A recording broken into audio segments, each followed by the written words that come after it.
If you continue to gain access to an account I did not give you permission to access, ... you will not receive anything from me. So what's the best way to maybe de-escalate a situation with a customer? In today's video, I'm going to share with you a situation that came up in my dumpster rental business with a customer, and kind of unpack this whole thing for you, talk through what I did as far as dealing with maybe salvaging the relationship and the conversation. So let's go ahead and get right into it. As with anything, it's really important that you know the context of the situation. So this is a customer that has used me 3 times, back to back to back. This customer first paid up front for the first dumpster. After that, they realized, oh no, I need a second dumpster. So they said, hey, I actually don't have the cash right now. Would you be willing to work with me as far as payments? Now, normally I don't really do that. I've learned my lesson, or so I think, several times now with that cash up front. But having already gone through and I have their card on file, they said they would make weekly payments. And so, sure, that works for me. I'm fine with working with you. They've already paid up front, for 1 full dumpster, and I'm willing to put in the good faith to work with them. So this customer had the second dumpster filled up in a day. Boom, no problem, gone, out of there. And then sometime later, they said, actually, I think I'm gonna need a third one, and I'll need payments on that as well. Now, on the second dumpster, they made 2 payments and boom, knocked it out. The third dumpster was dropped, then picked up, and they owed for that third dumpster, and I had not received a phone call like I had before, earlier, with any type of payment. And actually, it has now been a day away from 7 weeks, which 99% of my customers, my normal customers, they pay before I turn the truck on in full, unless there's additional dump fees or days that are needed to be added, whatever that may look like. So this was kind of a bizarre situation, but I do have history of 2 dumpsters that one paid up front and then the other one made payments. They called me to where I was just waiting on them. It was to the point where I was just expecting them to follow up and take care of it, and it was no issue. And so having 2 dumpsters under their belt, I was willing to have some good faith with this person going forward into the third one. However, 7 weeks later, without a phone call, without a text message saying, hey, tough times, I'm still going to pay you, but just give me a little bit more time. Nothing, no communication. So at about a month's time, I called, didn't get a voice, didn't get a response. I believe I left a voicemail. And then sometime later, about a week or so ago, I called again and then left a text message with, hey, just wanted to check in, what's going on? All I need from you is communication-wise. I'm willing to work with you. However, this needs to be back and forth. I need to have a line of communication somehow, some way, even if it's, hey, I still don't have the money. Keep talking with me. Keep working with me. I want to be reasonable. So even in a unreasonable maybe situation, I get it. I agreed to it knowingly that the third one would be on payments. I wouldn't be getting my money immediately. So, okay, maybe I'm the fool for that. Maybe not, whatever. You let me know down in the comments below what you think. So 7 weeks later, today, and I believe one other time, because the lack of communication, and at a month's time, I figured I'm getting ghosted. They did 2 dumpsters worth, and now I'm getting ghosted for the third dumpster. So I have a card on file because I use DRS, Dumpster Rental Systems, and so I was going to try to charge that card. That's the card that they used previously. So I did the full amount, and that bounced back and said, nope, this was declined, not an option. And then I try to do a lower amount, maybe $100, which is one of the payments they had made before. Maybe I can charge $100 a week without actually having to talk to them or them not even, responding to me, maybe that's an option. And so I did that today, as well as one other time a few weeks ago. So today, after I did that and it bounced back again, nothing happened. And honestly, I'm getting to the point, almost 2 months later, I'm to the point where I'm about to call my lawyer and put a contractor's lien on the property. I'm being ghosted as far as I know. So today I receive some text messages from this customer finally actually reaching out to me. So I'm going to share with you those text messages now. So they say, I'll start with, I don't appreciate you attempting to take money out of an account I did not give you access to. You technically did last time, that's how you paid. But we'll continue.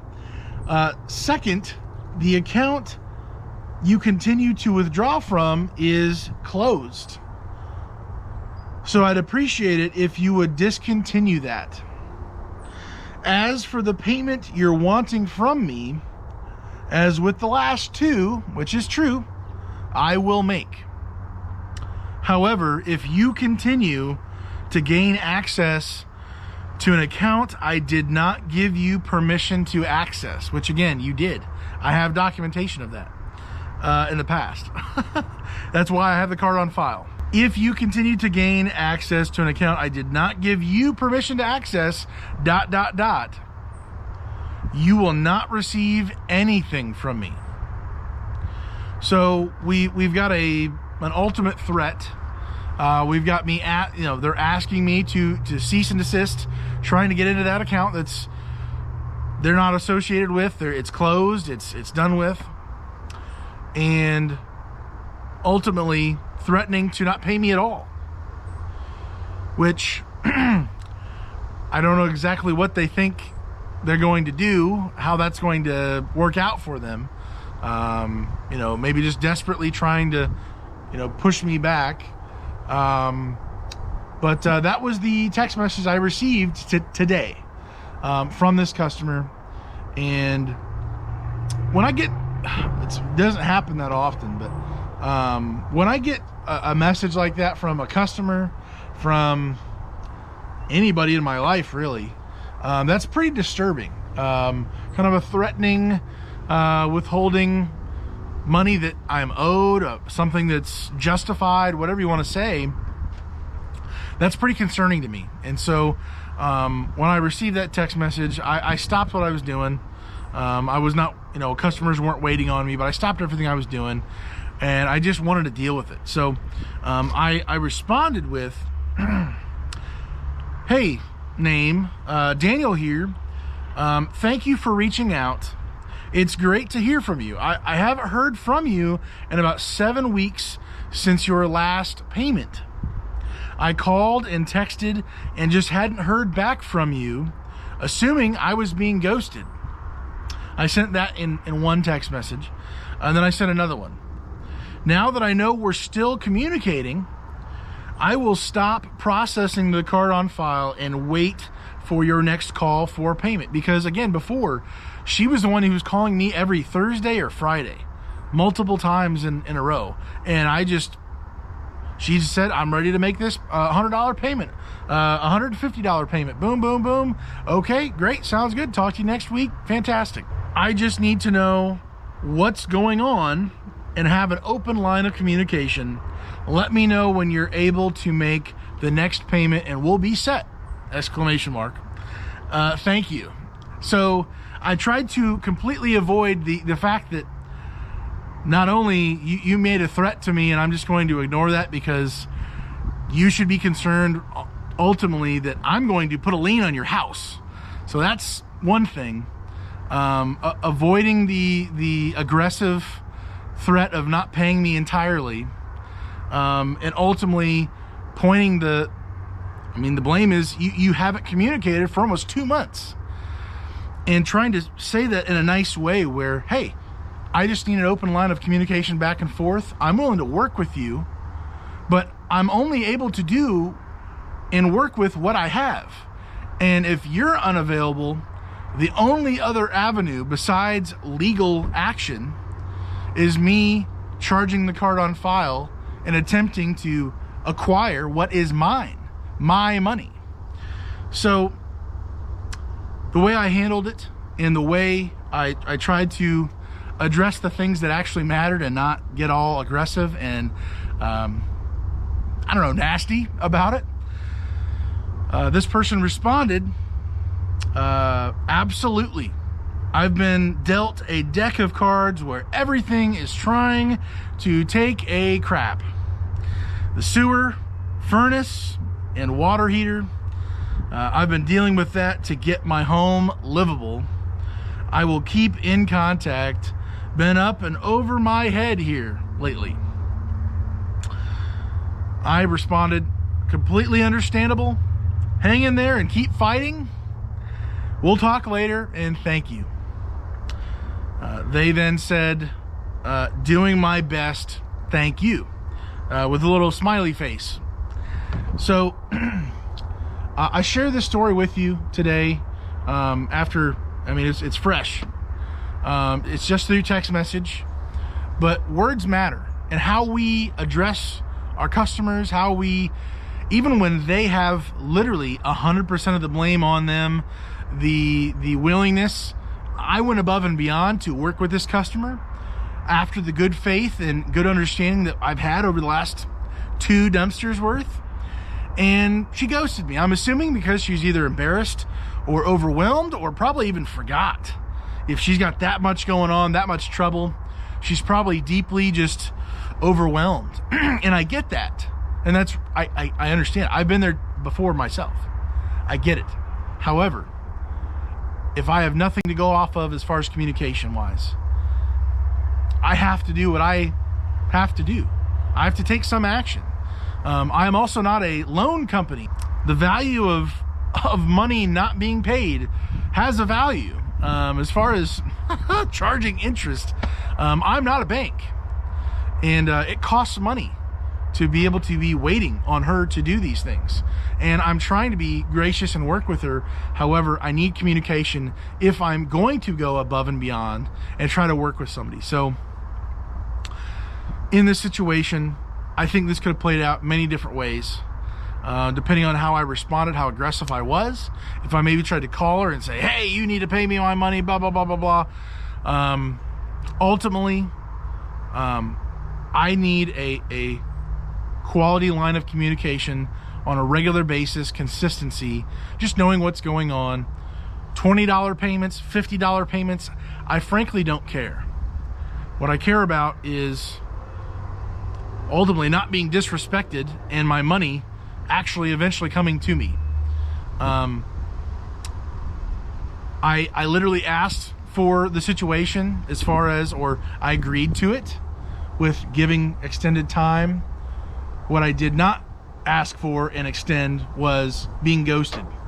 And so if you are in your business and you're considering giving somebody time, you're willing to, maybe they've gone through a couple dumpsters and maybe they're waiting on getting paid by this person and that's happening, and invoices, and you know, it's another company.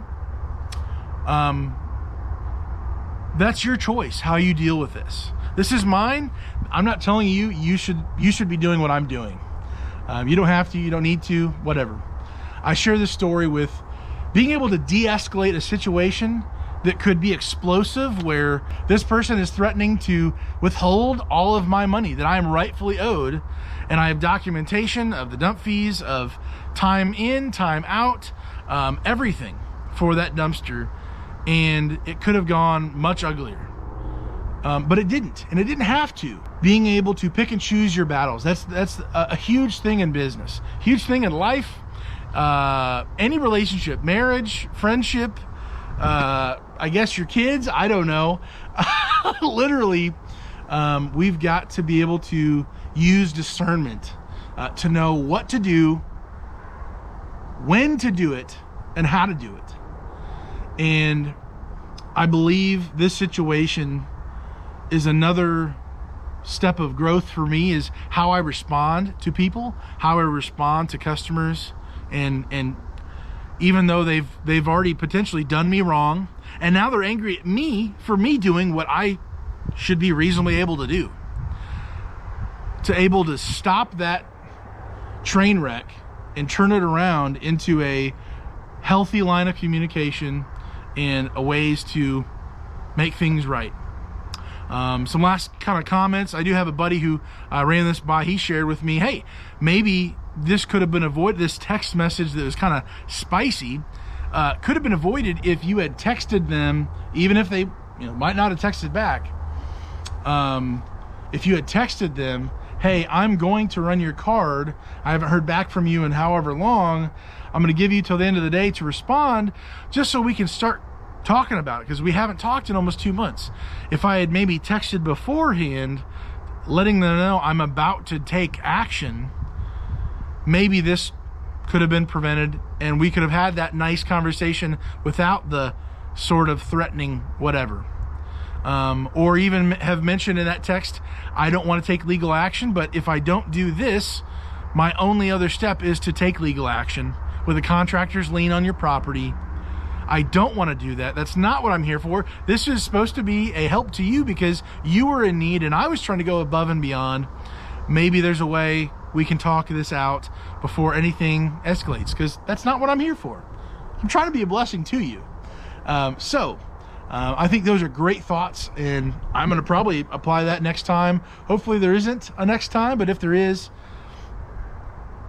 we can de-escalate it before it even has a chance to rise to even a fiery little text message.